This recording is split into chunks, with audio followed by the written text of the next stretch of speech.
Hey, this is Rick Rogers. This is my final model for the 2020 presidential election. A review of the model that I put together. It is a poll average. I use weighted polls that are weighted by the recency of the poll and the quality of the poll.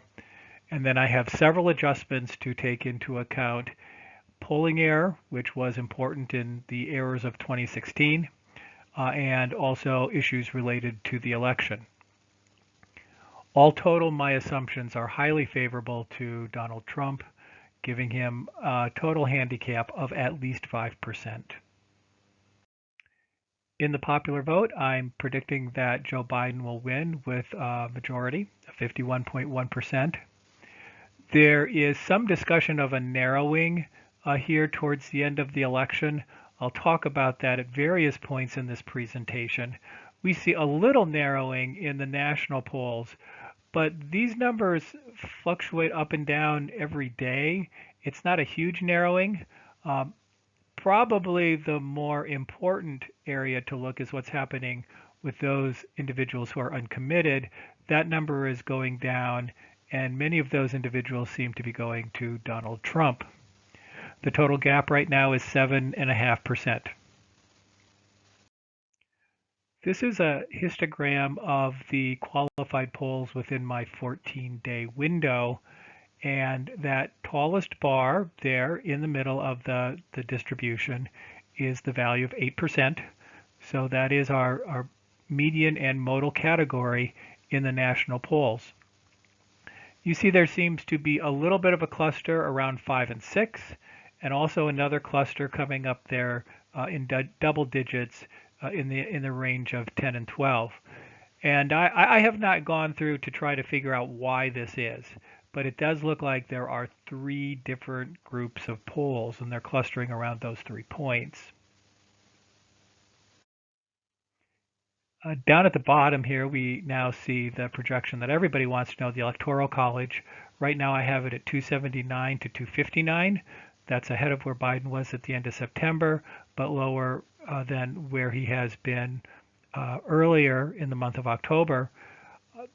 That's not as big of a narrowing as one might think, because we have that group of flip-flop states that I talked about in a previous presentation, where from one day to the next you see states moving back and forth across the line between Biden and Trump.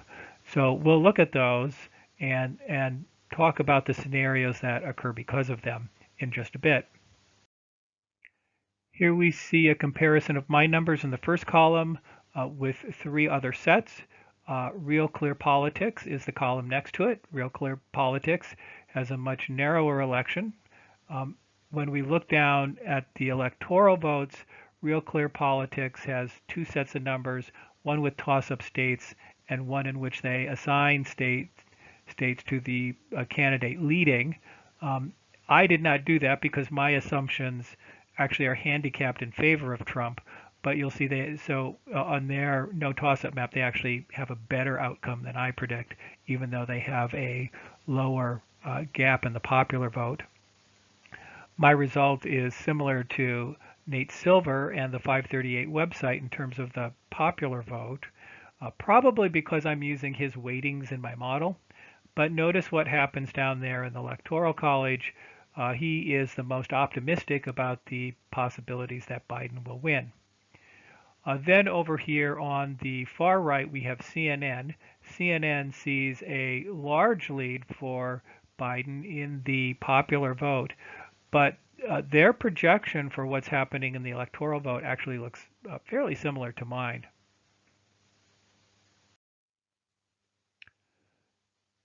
Now let's get into the importance of Pennsylvania and Florida. So what I have here is where various states now sit in my scenarios. The toss-up states that are leaning to Biden, the toss-up states that are leaning to Trump. On each state side, I have states that are very close to the toss-up category, and these states have been moving back and forth within their respective candidates with regards to their strength. Then in the middle, we have the three flip-flop states, and those are states that have been crossing back and forth between Biden and Trump during the month of October. Right away under toss-up Biden leading, we see the importance of Pennsylvania. However, as we look in the toss-up Biden leaning category, with the exception of Nevada, all of Biden's states uh, uh, are places where he's polling with at least 50%. That's a magic number. When we look at last election, Hillary Clinton was polling much less, and because Biden is polling high, there's not, in terms of the actual numbers, there's not far that Trump can go to catch that. He actually has to see those numbers coming down, and we do think that in terms of the percent for the Democratic candidate, if we look at the history from 2016, that part was right. What was wrong was the Trump number and not catching the fact that all those undecided voters were going to move to Trump. So in this election, if the undecided voters move, the only place they could catch Biden is Nevada, and that's only 6 electoral votes. So it is very favorable to Biden in the way things are right now. In the flip-flop states, the one that is most likely to go over to Biden is Florida. Florida is polling now just below 50%. So that's certainly not a guarantee that it's going to go Biden, but it could. Now, what I want to point out is that in all of the toss-up states, right now Biden is leading. So there is the possibility, we talk about Trump running the table as if he's going to get all the Great Lakes states, but there also is a possibility that Biden could run the table. So we're just not going to know that till the election. I don't have Biden running the table, largely because I think polling errors still favor Donald Trump. So the pollsters have fixed some things, but I don't think they've fixed all of them. And so there will be states where they have not predicted Trump to be as strong as he may actually be. Let's get into this Pennsylvania story more. That's been dominating the news on this next to last day before the election. And this is a story that Trump has caught up to Biden in Pennsylvania, and there is the possibility that Trump could win. So this is from the Real Clear Politics website, and the polls they currently list as the most recent ones in their average for the election, and they have Biden right now winning as 2.9%, and we have to keep in mind that in 2016, Trump was underestimated by 2.6. So if you take the 2.9 and subtract the 2.6, that means Biden has a very skinny lead in Pennsylvania. But you have to look at the polls that were used to determine that. So I marked here on the left the top 5 polls. 4 of the top 5 polls are skewing towards Trump heavily in all of the states. They stand out for this. Those polls are Susquehanna, Rasmussen, Trafalgar, and Insider Advantage. They not only skew towards Trump, but 2 of the 4 actually said that if Trump does not win, it is because of voter fraud, because their polls are so good. Now, what has happened in state after state is that these polls are hitting the RCP totals, all at or near the same time. So they are driving the averages for Biden down. So here in this polling average, we see Biden leading by only 2.9% in Pennsylvania. When we go over to Nate Silver's 538 website, we see something very different happening. This list of polls is very different from the ones on the RCP website. And you'll notice that only one of the 4 polls on the RCP site is regarded by Silver as the most influential poll, and that one in Pennsylvania has Biden up 3. If we take the 2 lowest ranked polls out, the Frederick polls, which are not really that well known, and the Rasmussen polls, all of the other pollsters are scoring this as a win for Biden between 5 and 7%. So that suddenly becomes a very healthy lead. So depending on which polling averages you look at, you're going to get a very different interpretation. I am inclined to go more with the silver approach here than the RCP approach because the RCP is not weighting the polls for the quality of the poll, whereas Nate Silver does that. And as a result, the higher quality polls are giving a better result for Biden, and I do think that's what we should be going with, at least in our understanding of the polls. Three major issues could affect the outcome of this election, and I don't have any control over them. I'm just interpreting what the polls say. The first, of course, is the accuracy of the polls, and we're quite concerned about that because of some huge errors in 2016. I do think that the estimates that are built off the polls have probably improved. We just don't know how much. I do, however, still think that um, rural, white, uh, lesser educated, evangelical populations are probably underweighted in the polls. So we don't really know what's going on there, and we won't until Election Day. The other thing about the 2016 errors is that um, they were about Trump, not about Clinton. So when a number was predicted for Clinton in a state, uh, the polls were pretty close to predicting how Clinton came out. What the polls did not predict was the shift of all these uncommitted voters to Trump at the last minute. That's why that 50% number in so many states for Biden is important, because if if we are repeating 2016 all over again, that would mean that Biden probably does have 50% in those states. The second issue is turnout, which is really hard for a pollster to figure out. You can say you're going to vote, but we don't know whether or not you really are. And some pollsters are actually putting out two different estimates, a low turnout assumption and a high turnout assumption. I happen to use the low turnout assumption in my model. Um, when we're looking at the news reporting and we're seeing all of these long lines of people, that does not necessarily mean that all those people are Democrats. So the Republicans are also saying that they are having a high turnout among their voters. And so the high numbers may or may not favor the Democrats. We tend to think they will historically, and certainly the pollsters and modeling the election think that a high turnout will favor the Democrats, but we don't know for sure.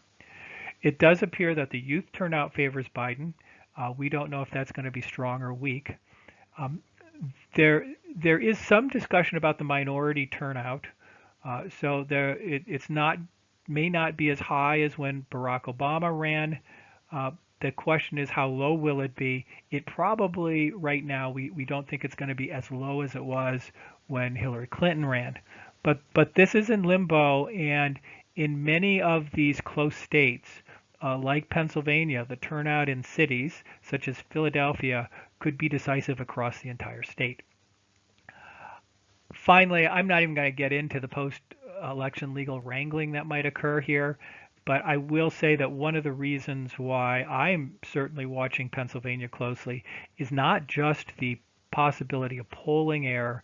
Pennsylvania may turn out to be the worst state in terms of problems with ballots. So we have both the standard signature issues, we have some effort to change the deadline and make it earlier, but we also have a naked ballot controversy in Pennsylvania. And there is the possibility that problems with the ballots in Pennsylvania could be as much as 2%. Now, I have modeled that into my numbers, but it certainly is a concern there as Pennsylvania narrows some. As it gets narrower, we have less opportunity, there's less wiggle room there in figuring out who the winner is going to be. Just a comment on Congress. I think this idea that the Democrats are going to have a majority of the seats in Congress is overly optimistic. I'm not going to say it won't happen, but I do think that that's a case where some people are overly optimistic on what's happening. It does look like right now the Democrats have 45 seats that are either safe or leaning in their direction, and they will probably pick up Arizona, Maine, Michigan, Minnesota, and North Carolina. Uh, the Republicans will pick up two, uh, So, with all of the discussion about the Democrats winning Iowa, it does right now look like that Joni Ernst has a thin lead for the Republicans, and that state is leaning towards the Republicans in the Senate. And in South Carolina, right now, it looks like Lindsey Graham will be reelected. We could be wrong there. Uh, Polling and state level is not as good, and for Senate level is even less. So we have issues there.